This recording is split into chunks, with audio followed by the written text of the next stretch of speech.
Ich muss gestehen, kein anderer Erziehungswissenschaftler hat mich in den letzten 10, 15, 20 Jahren so stark im Denken und Handeln beeinflusst wie die Arbeit von John Hattie. Ich kann Sie alle nur einladen, sich dafür mal zu öffnen, sich auf den Weg zu machen, weil er in der Tat in der Lage ist, das Denken und Handeln von Lehrpersonen zu verändern. Wie immer, wenn es um Lernprozesse geht, ist es kein einfacher Schritt, sondern manchmal muss man aus der Bequemlichkeitszone raus, man muss sie vor allem immer wieder hinterfragen und reflektieren. Aber letztendlich kann ich sagen, dass diese Forschung von John Hattie massiv mich beeinflusst hat, weswegen ich auch an der Stelle besonders Danke sagen möchte. Thank you, John, for your work. You spark the learning, you spark the teaching. Your passion is great for me as an educator, as a teacher and a father. So thank you very much for coming here today, and it's great to have you here. It's your floor, so please come over, and thanks a lot. Now.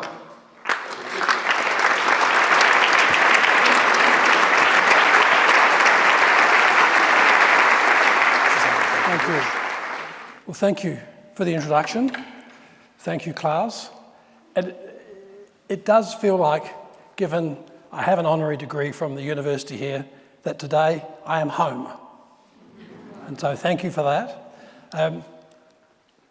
It has also been a long time since I was last here in Augsburg, and I certainly remember many years ago with the book launch of Visible Learning 1. And lots have changed in that time.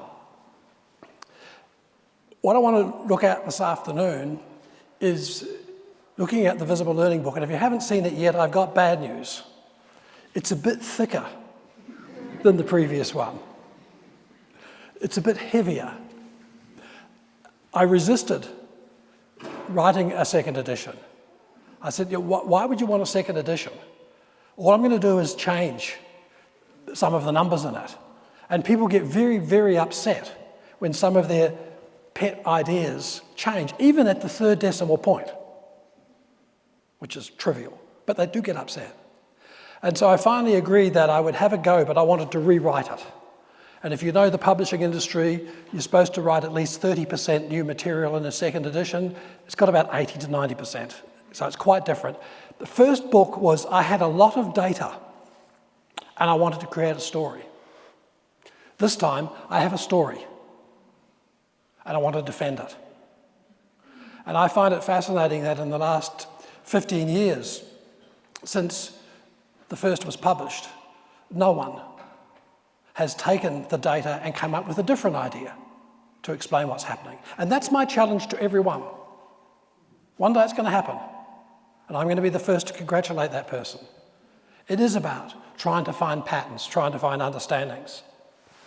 So in 2009, a book was published, 2008, and part of it was to get it out of my system. It is not my career.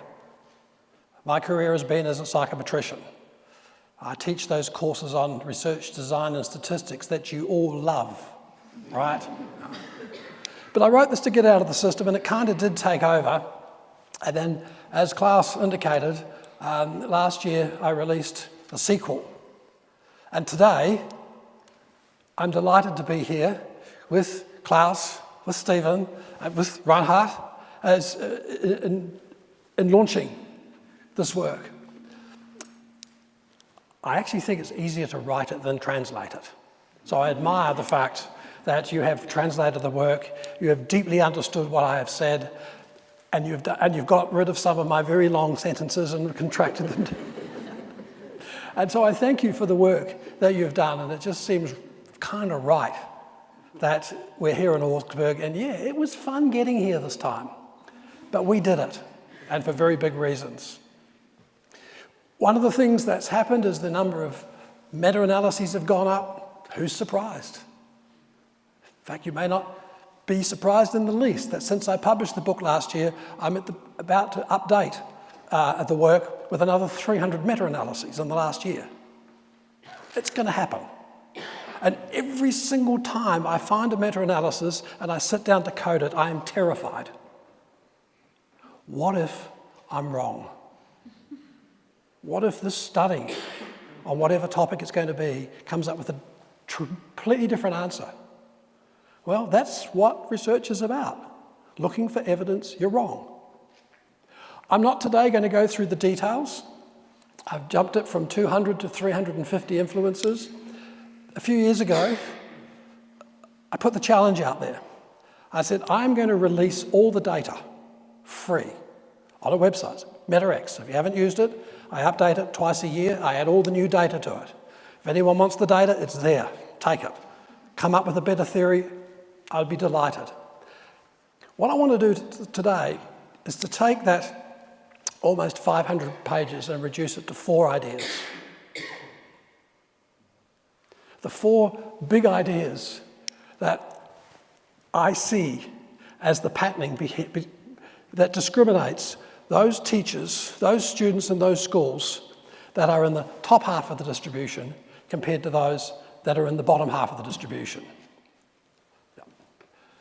And that's the test. And I think these are the 4 ideas that get there. The first one,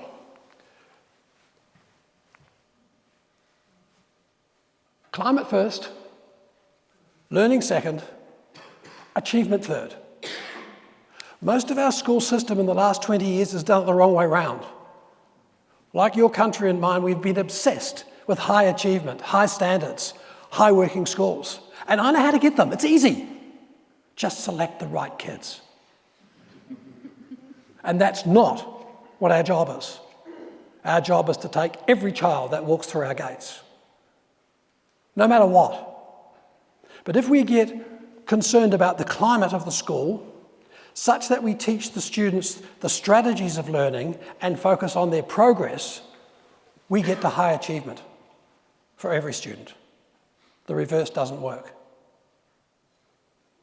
One of the things I wrote in 2008 about school leaders was your influence on the achievement of students, and it's not above average, sorry.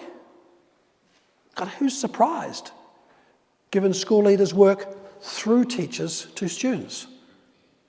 In the sequel, I've taken a completely different idea and said no. The biggest influence that school leaders have is on the culture and climate of every class and the school. We can't wait for every teacher to get their climate right. And I can tell you now, watching my 7 grandchildren who are very young, going through starting primary school, it ain't all pretty out there. And those students experience that. And that climate is very critical. I could click for a long time, but it's not working, so I will use the old-fashioned way.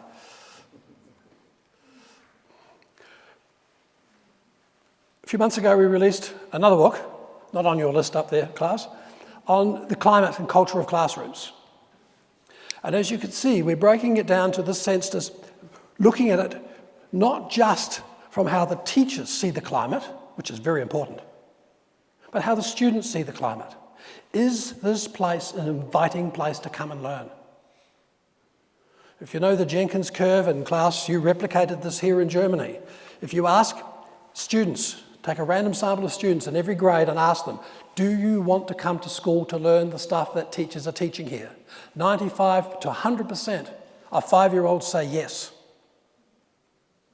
By the end of elementary school, the start of high school, at best, 4 out of 10 say yes. We've lost 60% of the kids before they even get to high school.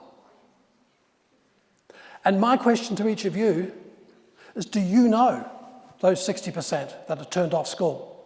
Yeah, they come. Yeah, they sit up. Yes, they do their work, but there's no love of learning. And every teacher I know of wants their students to have a love of learning. Now, our work, and the work that we're trying to do, is to get that information from students back to teachers. Because the minute you show teachers that their students don't want to be here, some of our students think their teachers don't like them. That's a surprise for teachers. And if you don't know that, you just continue on their way and you ignore their notions of what it means to be a student. So what sense do they belong? What sense is their identity I recognise? You don't have to agree with it.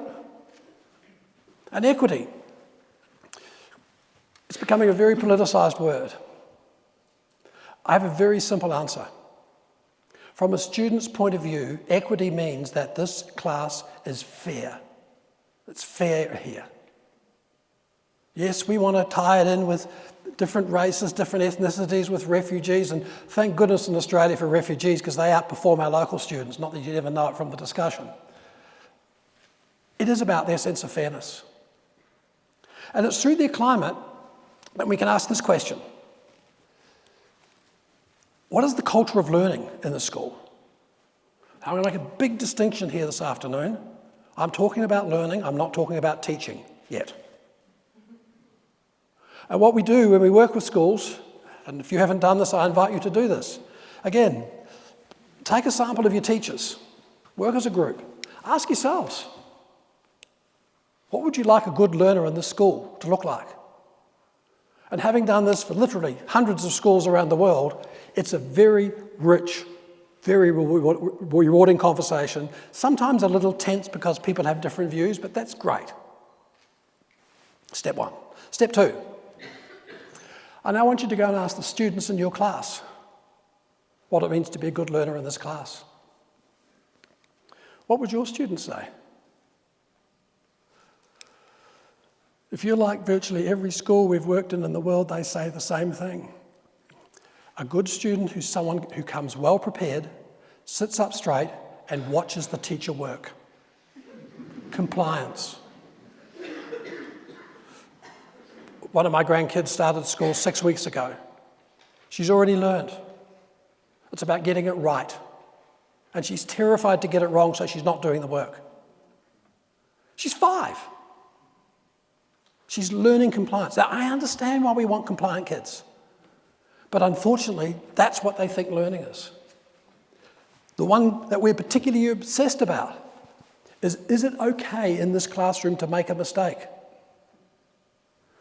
No child goes to school to learn that which they already know. It's what they don't know. And so mistakes should be opportunities, not embarrassments. And so this is what we're looking at when we're looking at learning. Here's some data from the sequel. Now, it's a whole lot of words, it's a whole lot of phrases that academics use, but curiosity. Oh, it skipped every second one there for the colour. Oh, what happened to the colour? Changing machines. Motivation. We've learned about grit, and you can see it go down the list. I'm going to make it simpler. Here's the percentage from about 800 schools. Now, here's my point. I want you to come up with in your school 5 to 7 attributes of a good learner. I kind of don't care what they are, because you'll come to the right answers. But teachers get very obsessed about the words they use. Fine, be obsessed. I want you to be obsessed. And I think these are pretty good attributes of a learner. So step 1, you ask your teachers. Step 2, you ask your students. Step 3, you come up with your attributes. Oh, I'm one step ahead of myself. You come up with your attributes. Step 3 is the hard part. How do you get teachers to teach and deliberately include aspects of learning in their lessons? If we get once a month they do it, we're lucky. My problem is teachers have very strong theories of teaching, but they don't have a theory of learning. There's my problem. I want both because I'm greedy. And I would love to see them aligned, which is where I'm going this afternoon. But I would ask you to spend a lot more time discussing, debating, exploring, seeking evidence about what it means to be a learner in the classroom and in the staff room. And I particularly invite those of you who are in teacher education. When others have done reviews of textbooks in teacher education, there's one that came out recently looking over 100 different textbooks. If you imagine 100 different textbooks on your shelves, how many pages in those 100 books were devoted to learning? 5 pages across 100 books. It's absent. And here's the news that we all know. Your students don't care less how you teach. They want to know about how we learn. And so how do we bring those together? I want you to focus on progress as you relate to learning. I'm not interested in achievement yet. I want you to focus on what you mean by impact. And you put up the phrase, know thy impact. Because the argument is, I want teachers to know, I want school leaders to know what their impact is. That's what drives great teaching. Not debates about teaching, but the evaluation of that teaching.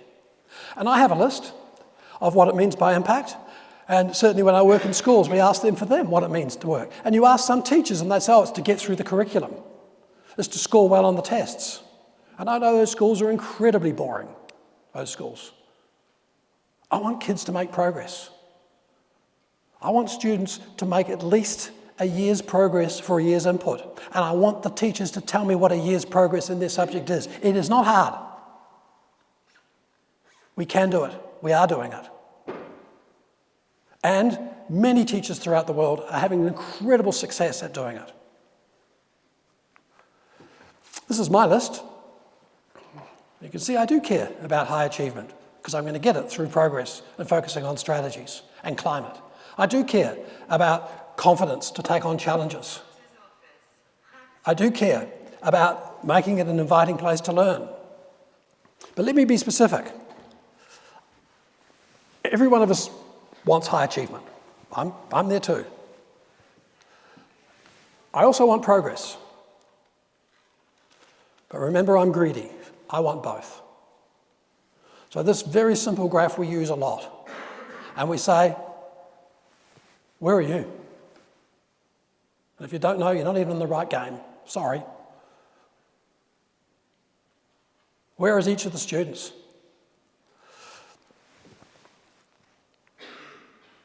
Oops, take that quadrant up there.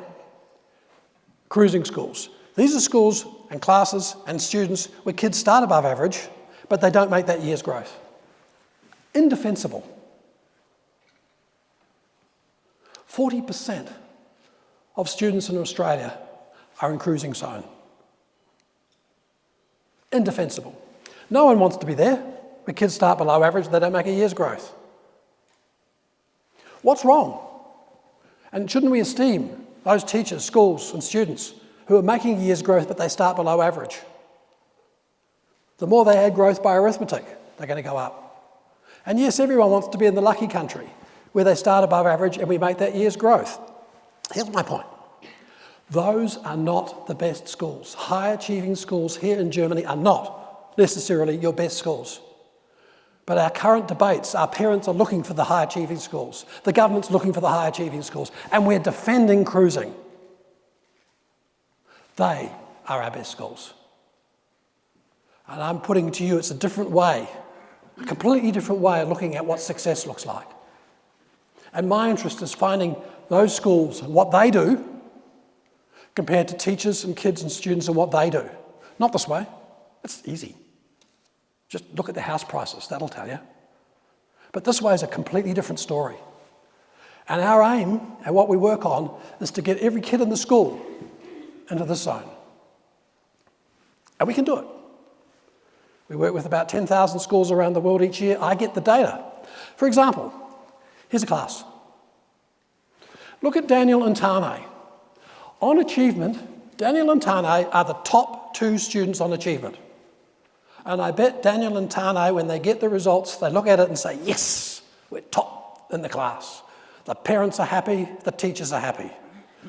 I'm not. Tane is almost that class's biggest loser. Tane's going nowhere.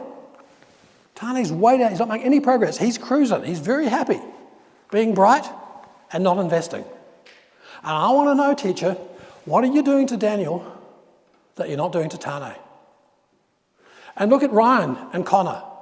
Yeah, they're almost the bottom on the achievement charts. But I want to, again, ask that teacher, what are you doing to Ryan that you're not doing to Connor? They're dramatically different. Ryan is an incredible winner. He's almost the second best learner in that class. He's making progress. And where I'm going here is this is a way of thinking about what matters. And that's the change that I know, class, you want to make and I want to make, is how we think about what is effective and what it means to be effective. And in our work, we are dogged. We want every one of those students to be across that line. Yeah, there's a lot of detail about the maths and the tests and all that. That's the fun part. We can get help on that.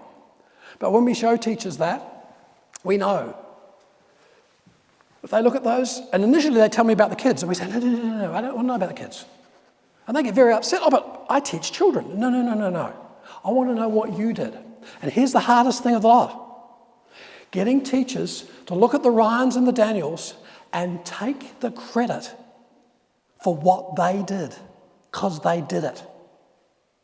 And if we ever stop making the attribution for success, we're in trouble.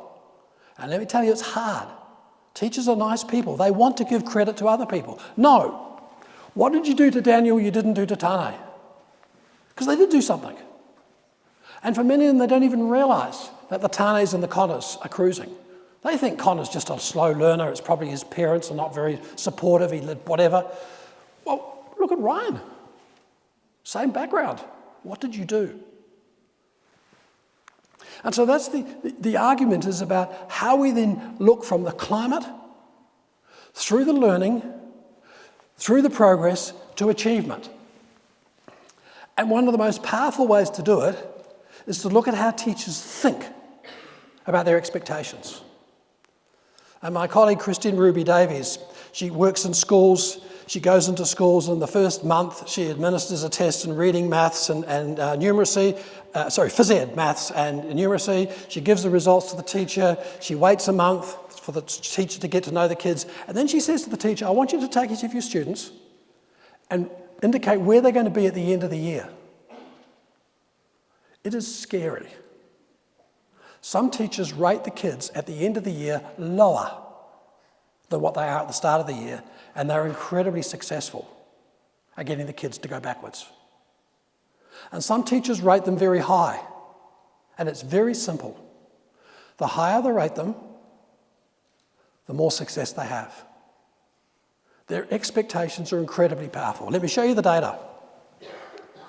Teachers with high expectations have an effect size of 0.9. Almost doubles the rate of learning. Teachers with low expectations, going nowhere because of how they think.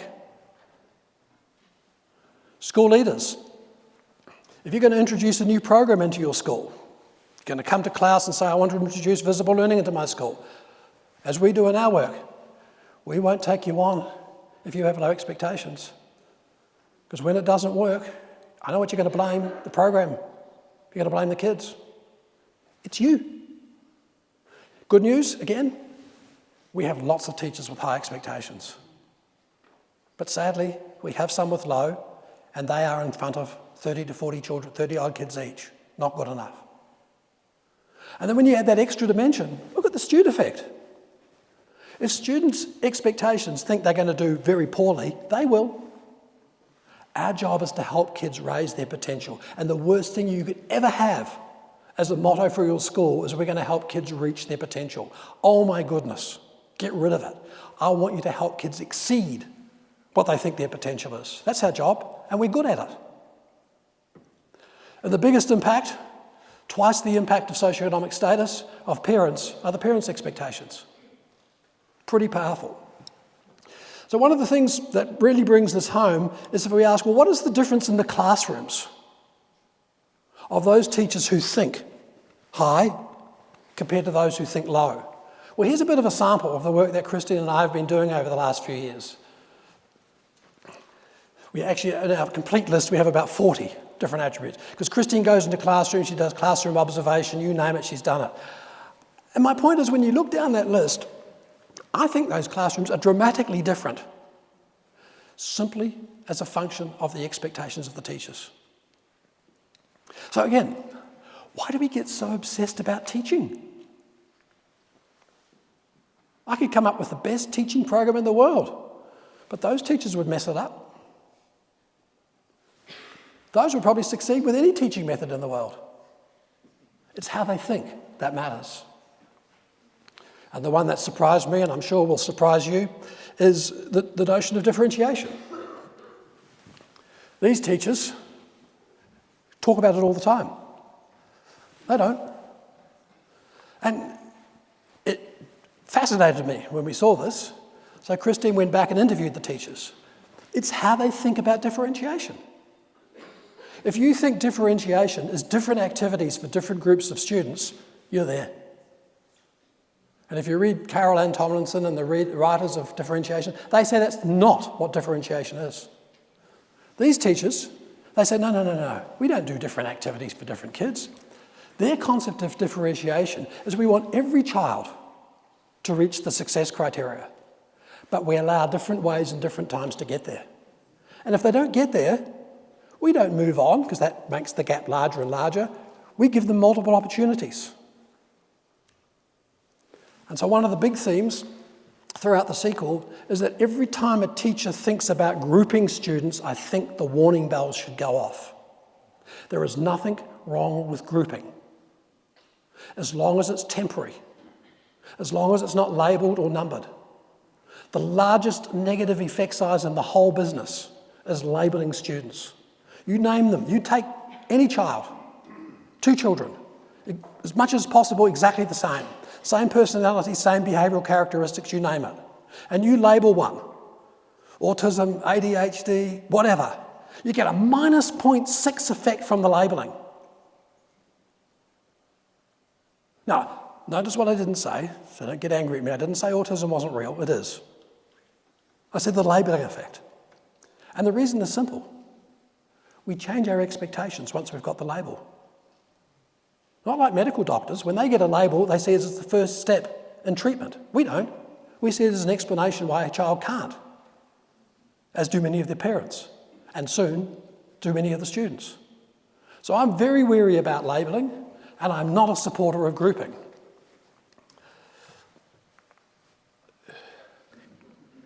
There we go. There it comes. Press twice, John. I'll fix that. I'm not leaving students out. Like I've said from day one, that the fundamental idea is when teachers see learning through the eyes of the students, and when we teach students to be their own teachers. We wrote a book a few years ago called Student Assessment Capabilities to try and explore this. It kind of went okay, but it didn't, because many teachers saw the word assessment and thought it was about tests. So we reconstructed the idea around this notion that we want to teach students how to sit in the driving seat of learning. Let's look at that.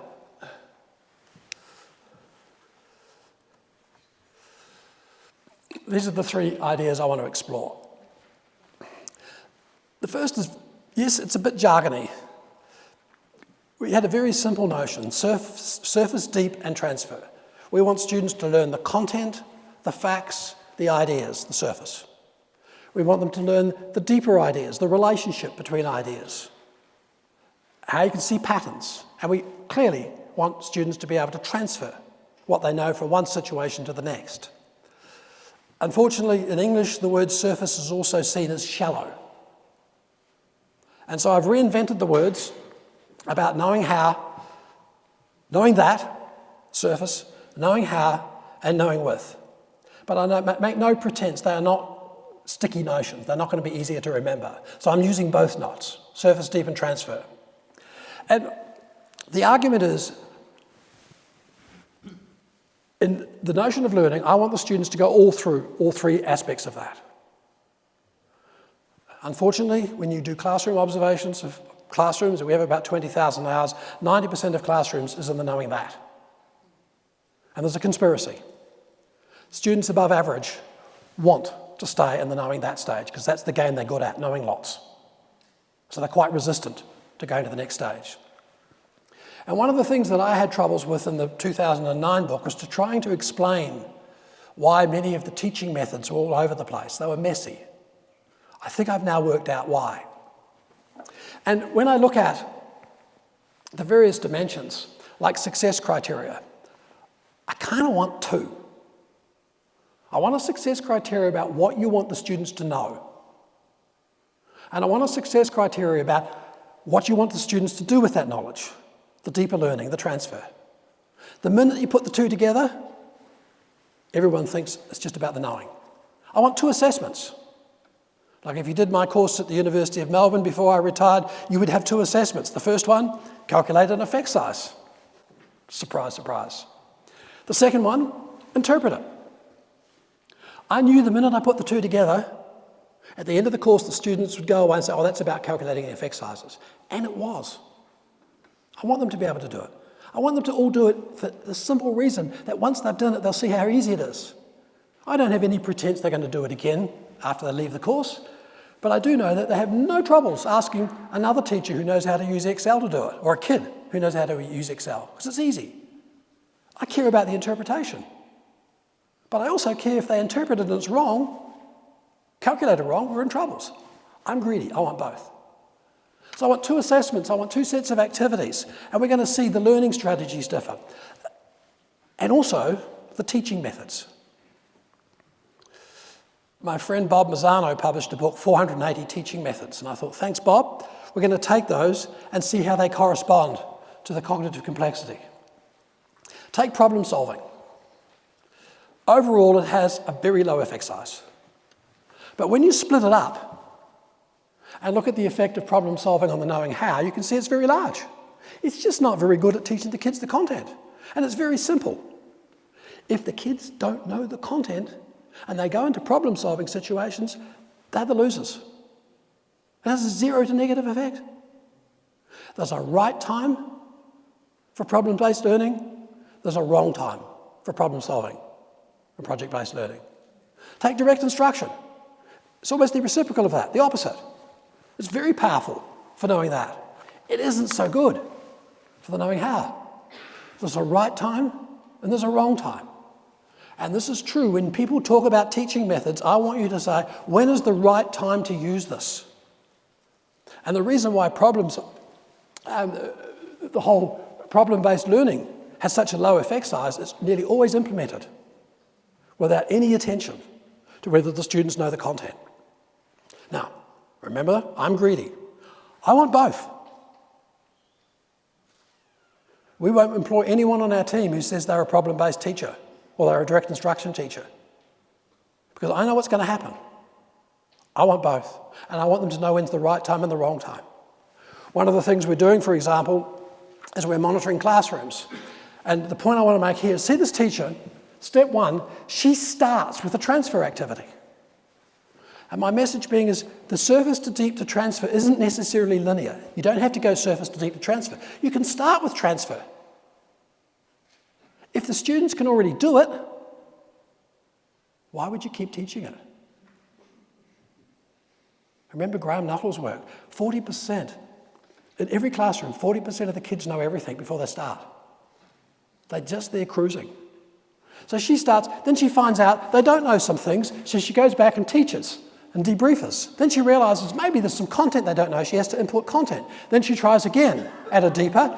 Nope, they still don't know things. She's iterating between the 3 levels of cognitive complexity to find out what the students need to know, teaches it, and then puts it into the deeper learning. That is excellent teaching. And so be wary of teaching methods that are ranked. Be wary in teacher education saying this is how we should teach. Be wary of those who say direct instruction is the answer. Be wary of those who say problem-based learning is the answer. And I don't know about here in German, but the science of learning, is it caught on here yet? Phonics, phonemes, teaching all that. And if you read my book, you'll see that it is the case. That students who don't have the skills need to be taught the skills. They will not learn it by osmosis, by loving books. But my problem is, I have sat in too many classrooms watching stunning lessons about the science of reading taught to students who already know how to read. Wrong time. And if you want a sticky concept to remember what I'm talking about, there's a right time and the wrong time. We call our model the Kenny Rogers model. There's a right time to hold them, there's a right time to play them. Remember that song? There's a right time, there's a wrong time. The learning strategies. One of the things we had to make a distinction is that when you're first exposed to an idea, how you learn is quite different to whether you have to consolidate that idea. So we've added those two phases into our model.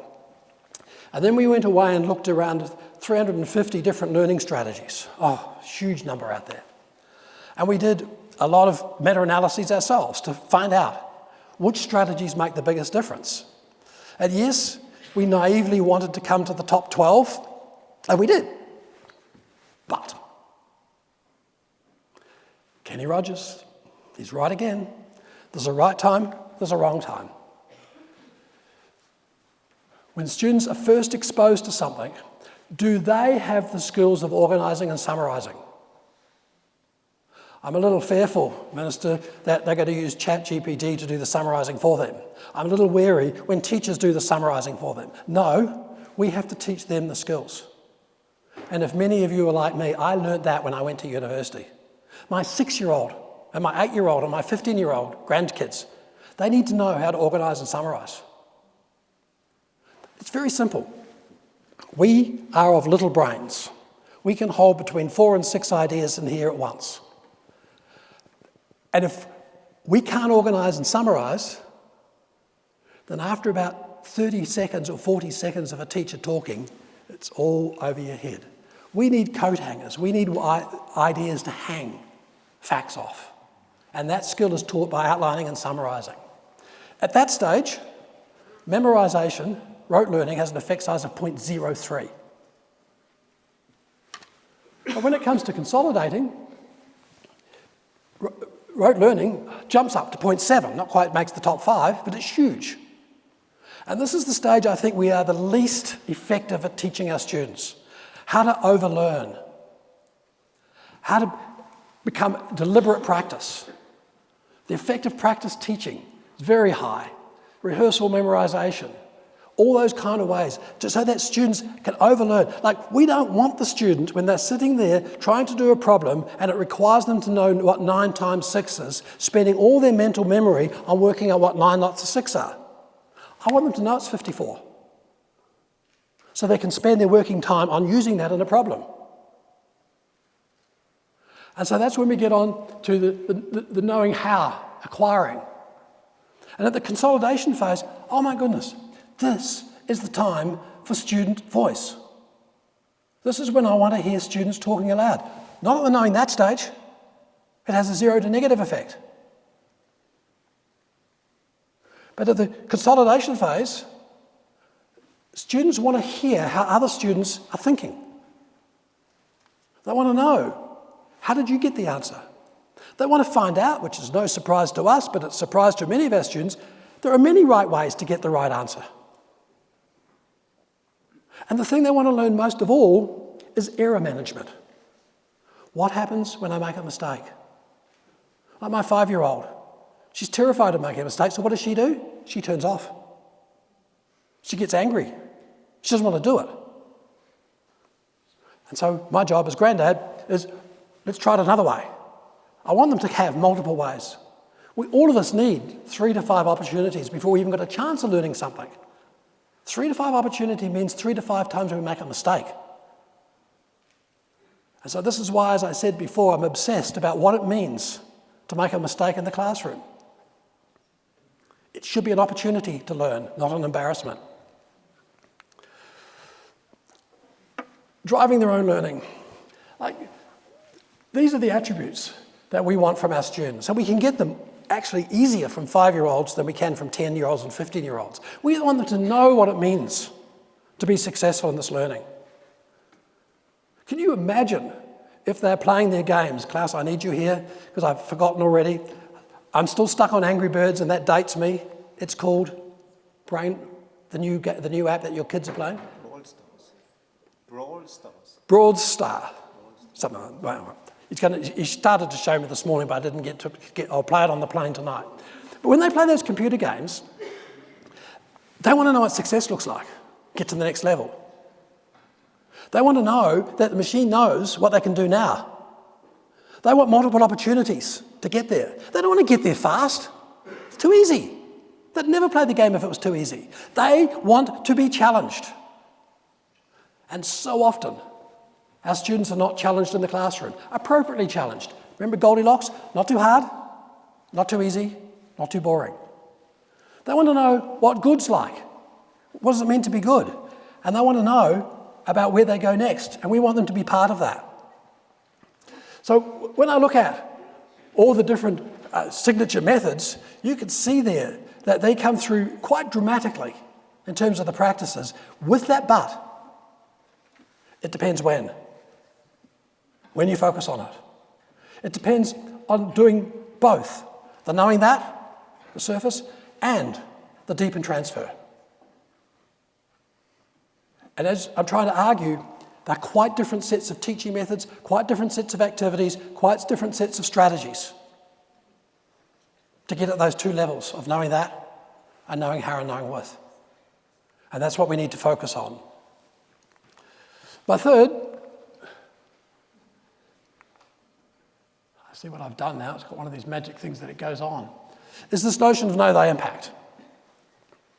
Now, I think this is simple. It means that we, as adults, we as the educators in the staff room, we need to work together to evaluate our impact. And I find it fascinating that's the highest impact on students, and they're not even in the room. When we sit around and do moderation, when we focus on our impact, when we look at not the test scores, and remember I'm a psychometrician, nothing wrong with test scores, but I want to hear your interpretation of the test scores.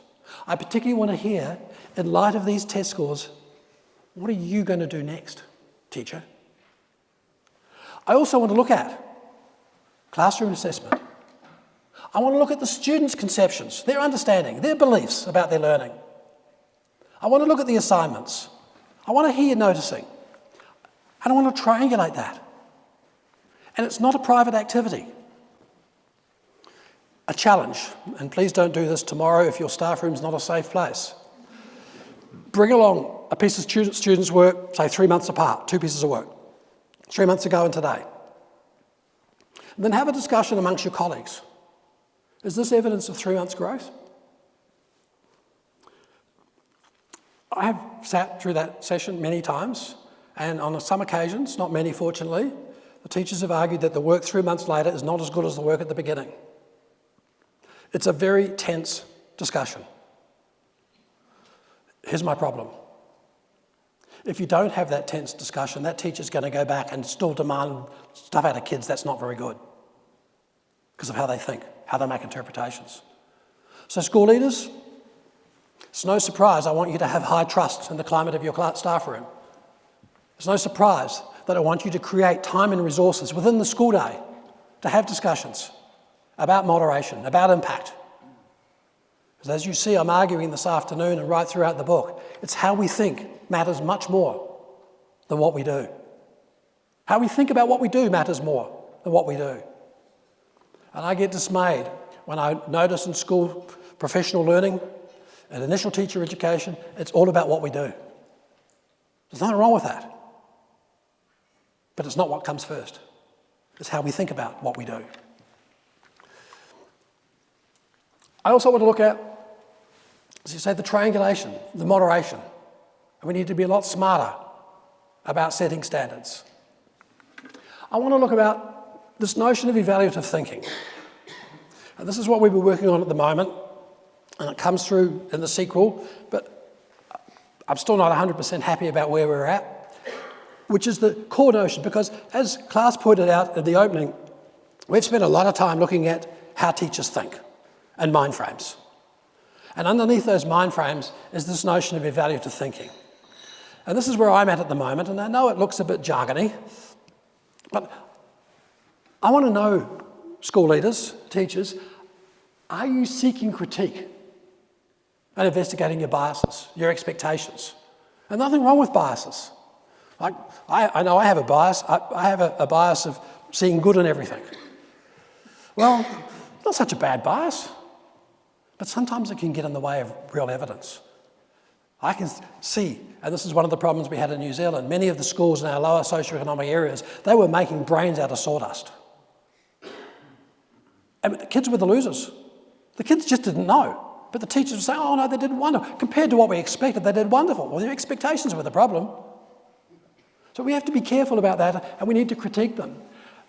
That second one, so powerful, kind of dominates how I think.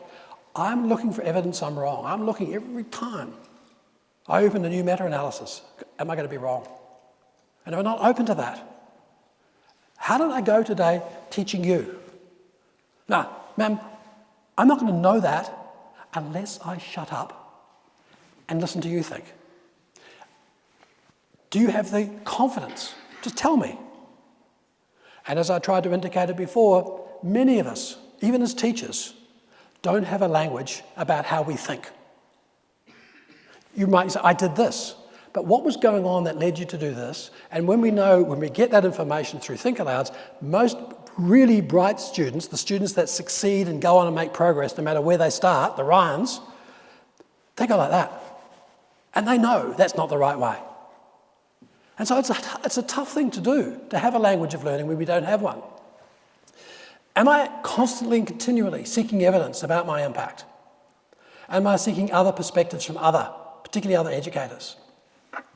Now, my wife, who I love dearly, is a professor of evaluation. And she says, you're making it too complicated. And so I try again, and I try again. And I get the same message. And then finally, I wake up. All right, what should I say, dear? And she said, it's easy. Evaluative thinking is being nosy. And you know those teachers. How'd you go about doing it? Tell me more. I want to understand what's going on here. And we're doing a lot of exploration on that. Now, I want to make an interesting parallel here. The biggest change in my life and education, I would argue, is going to be ChatGPT and the large language learners. And yes, it's got a lot of downsides. And yes, as I understand happened in parts of Germany and Australia, the governments immediately went in and banned it. And in my political role that I had in Australia, I kept saying to the Minister, they're not going to uninvent it. And if you don't use it, the students will. And so we're going to get ahead of the game. And so what my fascination is what skills does an adult, need to have when they're using tools like ChatGPT? Now, some of you may remember 21st century skills, quarter of a century ago. Oh, they're so antiquated, it's scary. I would argue, and where I'm at in my thinking at the moment, that we need to teach the skills. Like, take the first one. We need to teach them probative questioning. When did you ever teach your student to ask questions about their work? And probative is, like, if you go into ChatGPT and you ask the wrong question, you'll get stuff. And you might even believe it's right, because your question you asked was wrong. And I find it fascinating watching the engineers now that are employed in the whole business of large language learners. They've already created a job called probative engineering. How do you get the tools to get the right questions on the page? I think we're going to have to be a lot smarter with our students at teaching them how to ask the right questions. Like, I'm using ChatGPT a lot, and in fact, some of the slides I've got up here today, I created through ChatGPT, and one of them, it took me 20 questions before I got the right slide. If I'd stopped after the first one, I'd be in trouble. Take the second one, assessment credibility. Is it right or wrong? For example, for another presentation, I put into ChatGPT, I wanted a picture of a teacher reviewing their feedback from a student assignment.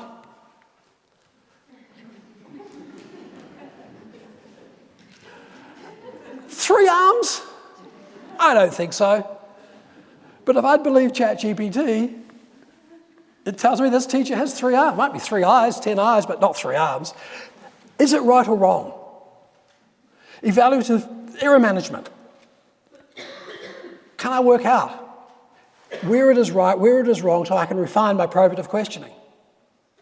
Evaluative thinking, is it good enough? That's a question we need to ask our 5-year-olds and our 10-year-olds to answer as they use these tools, because they're going to use them whether you like it or not. I think the big change that I can see coming in ChatGPT is for the first time, we have a tool which can come up with optimal decisions where you go next. Like I went on to ChatGPT in the first few months to brush up my Spanish. And at the end of a session, I said to it, what do I do next? And it was actually quite impressive what it came up with. Given what you did over here, you didn't do this very well, you need to spend more time here rather than there. Yep. And I think that was really quite powerful. We've always needed a human to do that. So my point is, we're going to have to teach our students how to make optimal where to next decisions. We can't leave it to us anymore. And like I was saying before about evaluative thinking, we need to teach our students how to collaboratively critique how they use tools like ChatGPT. So I see an incredible amount of advantages, but I do see it coming down, Minister, to the notion of how we teach the students the skills. We're a bit obsessed at the moment, they're going to cheat. Well, that's easy. Change how you do your assignments. And yes, their job is always to look better than they do at the moment. But I would like to take a different stance and say at the same time, in our school system, we need to be a lot smarter. And folks, this is about learning. This is about how we learn. This is about my message this afternoon, is I want each and every one of you to develop a theory of learning alongside your theory of teaching. I've given you mine, surface, deep and transfer, acquiring and consolidating. You have yours. But I don't think as a profession that we can afford not to also have a theory of learning. And I put it to you that in some cases, the theory of learning I put to you this afternoon is inconsistent with your current theory of teaching. And I remind you that your students are obsessed about how they go about learning, much more than about teaching. And the final one is this collective. Teachers who are entering our profession now don't want, like many of us, to have our own classrooms, to pull up our moats and indulge in our passion. They want to be collaborative. And they're not going to stay in the profession if it's not collaborative. And it's this notion of collective efficacy, this notion of working together on moderation. In Australia, we're starting to have huge problems of finding teachers who want to stay in the classroom after 10 years. To me, it's not a surprise because there is no contingency that says if you're any good, it's recognised in schools. Now, I'm not talking about teacher pay. We know that has an effect size of 0. But I am talking about how we find ways to keep our teachers to stay in the classroom and recognise the contributions they make. And part of it is finding the time in the school day where they can meet and discuss, not about how to write a lesson. Oh my goodness, ChatGPT can come up with a much better lesson plan than I can devise. I want to spend their time improving that lesson. I want them to spend their time asking, what was the impact of that lesson? So I can come up with that lesson in my school curriculum design to be used in future years and improved. And I think there's a whole lot we can do about this notion of collective efficacy. So my point here this afternoon, you could read 450 pages. I'm giving you 4 big ideas. The 4 big ideas, obviously, I would argue, are defended in what I call the constructive alignment model that's in the sequel book. And it's trying, in a nutshell, to get to this notion about how, as educators, we think. Now, I do want to finish making it very clear. I've been a little critical this afternoon. What keeps me going is I travel the world, I go into schools, I see data. I am impressed with the amount of excellence that we have in our system. We have so many. And I would estimate from the data I have, from my analysis of PISA, other data, 60 to 70% of teachers in schools that are in that zone of doing great stuff. I worry that we don't know how to scale that up. I worry about that other 30%. And I'm deeply worried that my grandchildren might be exposed to that other 30%. The way the profession is going to get better is for it to recognise its own expertise and grow that. And that gives me incredible confidence to go ahead. It gives me confidence in the work that you're doing here in this part of the world, exploring these notions. And I know it's not necessarily easy, because we'd much rather talk about what we do. It's safer than how we think about what we do. But when that happens, I also want you to esteem it, to enjoy it, and to be part of that critique. Thank you.